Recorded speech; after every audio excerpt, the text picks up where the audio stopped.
आपके परिवार में संपत्ति विवाद, जमीन का विवाद आज देख रहे हैं ना, परिवार में कौन लड़ रहा है। अब आगे चल के जो है कोई और लड़ने वाला नहीं है, दो भाई आपस में लड़ रहा है ना, और उसके बाद जो है एक चाचा भतीजा आपस में लड़ रहा है। तो लड़ाई इन्हीं से हो रही है। संपत्ति जो है जिनके बीच में डिवाइड हुआ है, लड़ाई किसी दूसरे से नहीं है। और ये जो मामले हैं, अधिकांश मामले जो हैं, खास करके संपत्ति विवाद के कोर्ट में, तो उसमें जो लड़ाई लड़ने वाले हैं या तो वो भाई भाई हैं या चाचा भतीजा हैं या उसके परिवार के ही कोई अन्य सदस्य हैं, मतलब और कोई नहीं, ठीक है, परिवार के मान लेते हैं, नजदीक के चाचा नहीं है, दूर के चाचा हैं। तो लड़ाई उन्हीं से है, भाइयों में लड़ाई है, चाचा भतीजे में लड़ाई है, ठीक है। तो अब यहाँ पर देखें, समझने वाली बात क्या है कि आखिर जो आज का जो जनरेशन है, आज का जो व्यक्ति है, उसको क्या करना चाहिए जो आने वाले समय में उनके बच्चे को लड़ना नहीं पड़े। आज कहीं ना कहीं मान लेते हैं, आज आप लड़ रहे हैं, दो भाई लड़ रहे हैं, जो है चाचा भतीजा लड़ रहे हैं, तो थोड़ा देर के लिए लगता होगा कि हमारे पूर्वज के द्वारा अगर इस तरह से कागजात बना लिए जाते तो आज जो है ये हमको समस्या देखने को नहीं मिलता। जरूर आप सोचते होंगे, जब बीच में लड़ाई होती होगी, विवाद होता होगा या किसी प्रकार का धोखा जमीन विवाद में हो जाता होगा, संपत्ति में हो जाता होगा, जो भी कारण है, लेकिन आपके मन में ये सवाल तो जरूर आता होगा कि हमारे पूर्वज के द्वारा अगर ये दस्तावेज सही तरीके से अगर बना लिए जाते, मान लेते हैं कि तो आज जो है ना ये समस्या उत्पन्न होने का सवाल ही नहीं उठता। देखें क्या होता है परिवार में, जब एक तरह से जो भी परिवार के सदस्य हैं और तो वो जैसे ही एक तरह से बड़े होते हैं, बालिग होते हैं, पैसा कमाना शुरू कर देते हैं, तो उनका बैंक में जो होता है कि अपना अकाउंट हो जाता है और वो अपने पैसे को अपने बैंक में रखते हैं, ठीक है।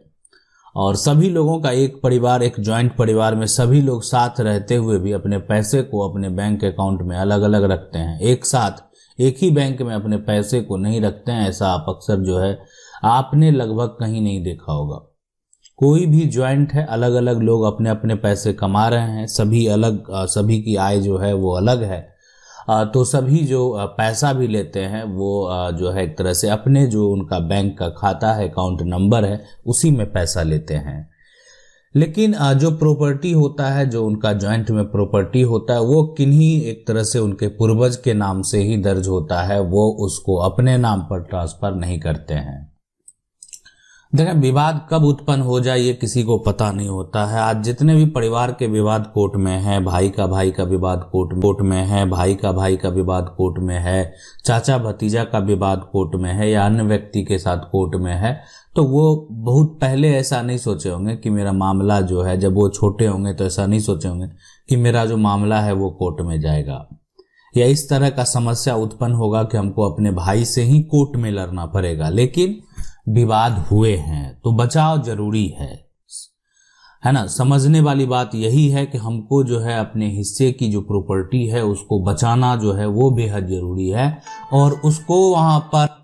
बचाने के लिए जो है ये अनापत्ति प्रमाण पत्र जो है वो बेहद जरूरी है, जिसको नो ऑब्जेक्शन सर्टिफिकेट बोलते हैं। मतलब आपको ये बनाना होगा, और ये जो है एक तरह से अगर रहता है तो ये एक एनओसी हो गया, और एनओसी जो है आप हर जगह प्राप्त करते हैं। एनओसी आप जो है अगर बात करें एग्जाम्पल के तौर पे, तो अगर आप बैंक से क्या करते हैं ना, बैंक से लोन लेते हैं,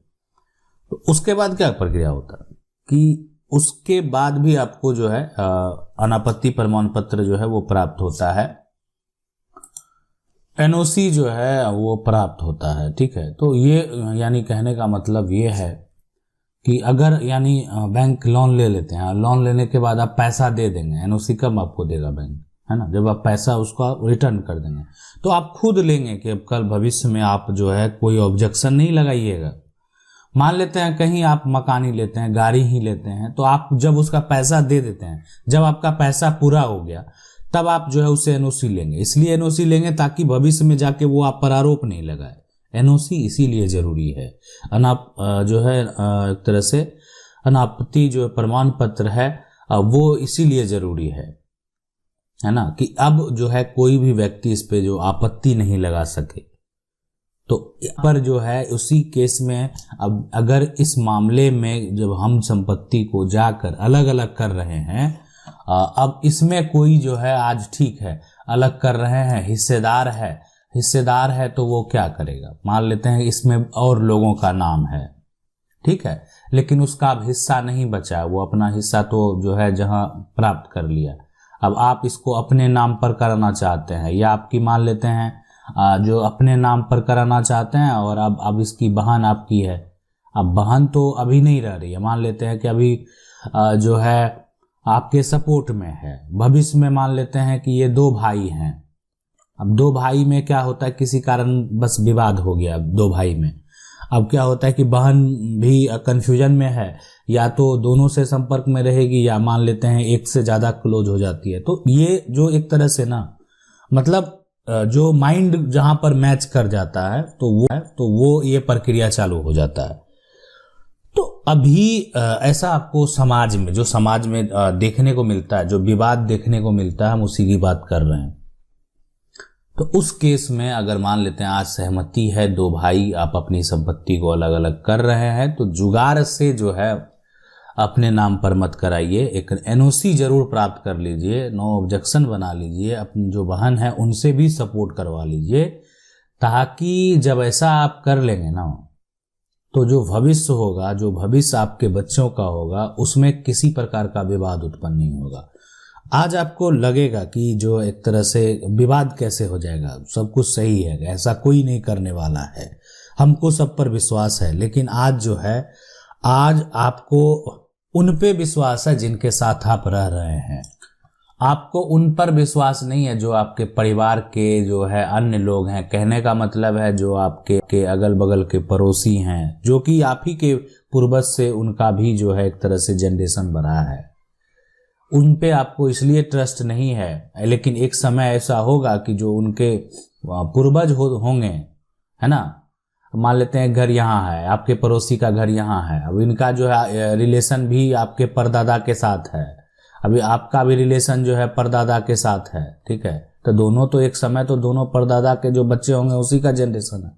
तो उन दोनों में तो उतना विवाद नहीं हुआ, लेकिन आज चल के विवाद उत्पन्न हो रहा है, इसलिए कि जो परदादा के नाम से जमीन दर्ज हो गया। तो इसीलिए जो है जब आप डिवाइड करते हैं, मान लेते हैं जब आप दस्तावेज तैयार करवाते हैं तो एक एनओसी जो है बनवा लेना चाहिए कि नो ऑब्जेक्शन जो है। आप कैसे बनवाएंगे, देखें, ये अगर मान लेते हैं कि आपको नहीं पता तो आप किसी वकील से संपर्क कर लें, ठीक है, कि हमको जो है अपने जमीन प्रॉपर्टी को डिवाइड करना है और साथ में हमको जो है एनओसी भी एक तरह से तैयार करवाना है एक दस्तावेज के रूप में, और उसी के हिसाब से वो सारा जो है उसी के हिसाब से उसको भी अटैच करेंगे, और जो आपका प्रॉपर्टी आप डिवाइड करेंगे उसमें ये भी अटैच हो जाएगा कि अपने एनओसी जो है लगा हुआ है, और साथ में उसी के हिसाब से आपके संपत्ति को अलग अलग कर दिया जाएगा। तो इसीलिए एक है कि वकील के माध्यम से आप सारा दस्तावेज तैयार करवा लें, अगर आपको खुद से नहीं आता है तो, नहीं तो उतनी बड़ी चीज़ नहीं है, लोग अपने से भी दस्तावेज तैयार कर लेते हैं। लेकिन मान लेते हैं कि बहुत लोगों के पास टाइम नहीं है, तो वो ज़्यादा ज़रूरी है यहाँ पर कि आप किसी वकील से संपर्क कर लें। अगर मान लेते हैं आपके अगल बगल में वैसे कोई व्यक्ति नहीं है तो आप कोई निजी जो अमीन है एक तरह से, उनसे भी आप संपर्क कर सकते हैं, है ना, उनसे भी आप जो है बात कर सकते हैं और यहाँ पर आप करवा सकते हैं। देखें, ये सारा जो प्रोसेस हो गया, लेकिन सबसे बेस्ट तरीका यही होता है कि आप जो है इन सभी झंझटों से अगर वंचित रहना चाहते हैं तो आप अगर मान लेते हैं थोड़ा खर्च करना चाहते हैं तो बहुत ज़्यादा भी खर्च नहीं होता है,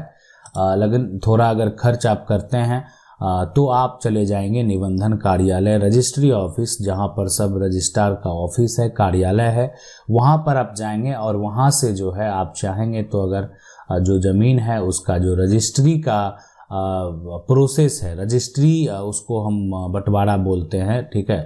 तो अगर वो कर लेते हैं तो वो ज़्यादा सही रहेगा। वहाँ पर जो भी एक तरह से हिस्सेदार होंगे वो होगा, और बाकी जो लोग हैं वो एक तरह से अगर उस पर सपोर्ट करेंगे, गवाह देंगे, गवाही बनेंगे, ये ज़मीन जो है इन्हीं के हिस्से की है, तो एक तरह का वो भी एनओसी का ही काम करता है, तो उस पर भी किसी प्रकार का कोई भी भविष्य में ऑब्जेक्शन लगाना इतना आसान नहीं है। आशा करते हैं वीडियो अच्छा लगा होगा। वीडियो को लाइक जरूर कर दें। चैनल को पहली बार देख रहे हैं, सब्सक्राइब करके जो बेल आइकन है उसको जरूर दबा लें। मिलते हैं अगले वीडियो में।